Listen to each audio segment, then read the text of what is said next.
Hi everyone, on Saturday, August the 16th, a traditional ITV 7 on Saturday, the best of the action from Newbury, Newmarket and Ripon. Rattling fast ground expected at all three tracks, the weather forecast set fair. That may change a bit next week. We're heading into the York meeting, a fantastic few days.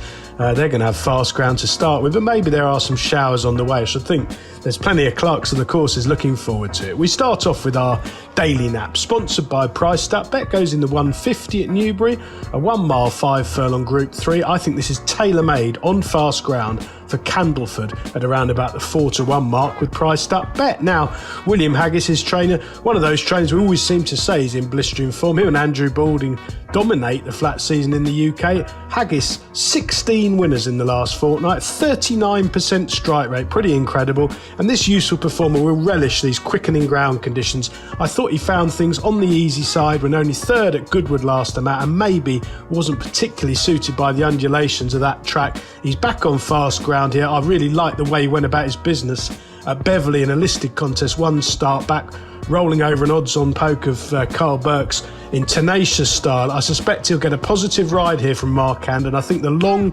Newbury straight will really play to his strengths. He's a real galloper, a grinder, rather than a horse with an explosive turn of foot. I think he'll keep pulling up extra all the way up the straight. Our value angle selection goes in the 320 at Ripon, sponsored by Price Stat Bet. It's a 6 furlong handicap, one of their biggest races of the year at Ripon, the Great St Wilfrid, and I think Kodiak Thriller around about 12-1 with Price Stat Bet is the one to side with here, perhaps play each way. Now, his trainer Mark Wolford, very much a young trainer to keep on side with, flat and jumps, in good form at the minute, 2 winners from his last 11 runners, and this consistent handicapper, I think they'll ride him with a bit more patience here. Last time out over course and distance, the excellent Warren Fentiman was on, and I think he overdid things by half a stride from the front, just leading and fading out of things inside the final 100 yards.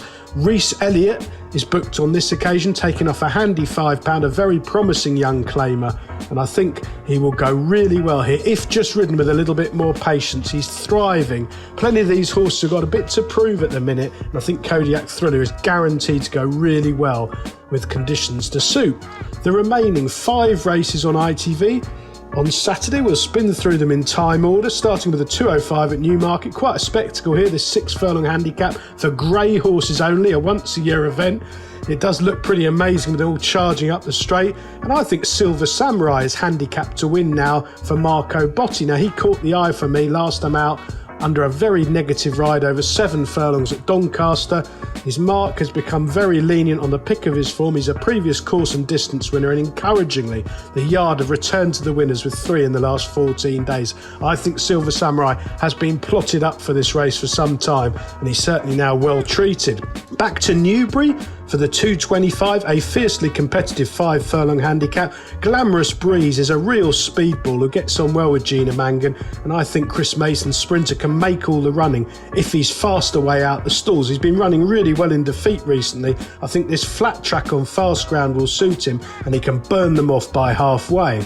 Back to Ripon for the 245. The 6 furlong handicap, a sort of consolation race for the Great St Wilfrid.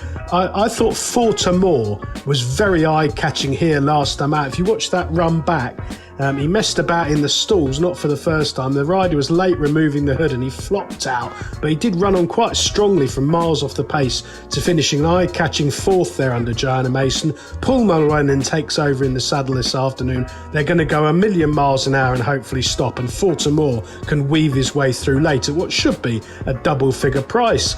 Back to Newbury for the 3 o'clock, a very competitive 7 furlong handicap. I think the one who's guaranteed to give his running again is Classic from the Richard Hannon yard. I think he's won 3 of his 23 career starts on the turf. They found the key to him this summer, riding him positively and making use of his good attitude under pressure. He got picked off late by 2 tribes last time out, but that winner has bolted up since at Glorious Goodwood under a penalty.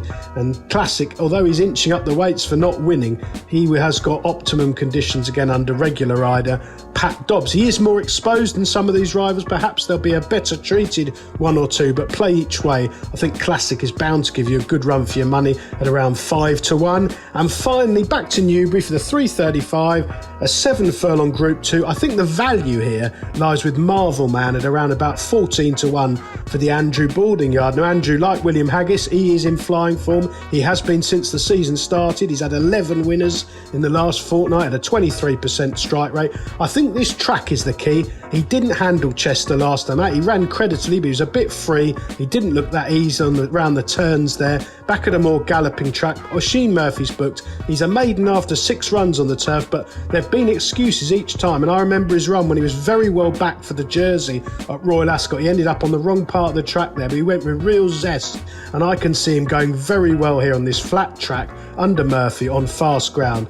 Marvel Man looks overpriced. Best of luck with all 7 ITV races on Saturday, everyone. Please do like and comment on all of my YouTube videos. Subscribe to the free channel if you haven't already. It really helps. And do check out our sponsor, Priced Up Bet.